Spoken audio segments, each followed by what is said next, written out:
The next tip for lowering blood pressure is reducing sodium intake in the diet. This is the study. It's available in the resources section in PDF format for this course. The study was published in the New England Journal of Medicine. This has the highest impact factor of any medical journal I know about, 74.7, which means that the average article receives 74 citations annually. The study was published in January 2001. It was a randomized controlled trial of 412 adults. So basically, the participants were randomly assigned in groups to a different diet every 30 days.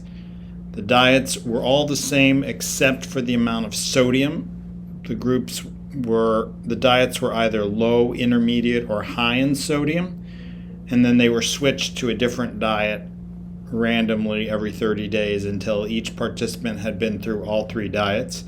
Meanwhile, their blood pressure was measured through each phase of the diet. The researchers found that increasing the sodium intake resulted in increased blood pressure.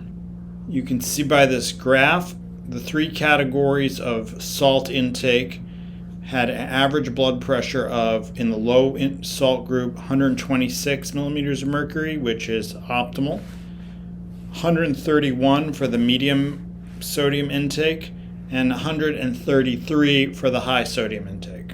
So the takeaway from this study is having a diet with sodium of 1.5 grams per day or less is optimal for blood pressure.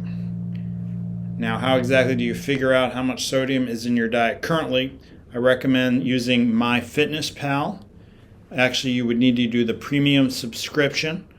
You can use the free trial, but essentially you log all your food for 24 hours. That'll give you an idea of your sodium intake, and you want to limit your total sodium to 1,400 milligrams a day. When I did this for myself a few years ago, I was using this soy sauce, and I realized, just because I started to look at labels for that period of tracking, how much sodium was in that soy sauce, so I stopped consuming regular sodium soy sauce and now only will use low sodium. So you can find a lot of useful insights if you track your food intake for one day, and specifically it can help determine your sodium intake. If your sodium intake is above 1,400 milligrams or 1.5 grams, I recommend reducing your sodium intake.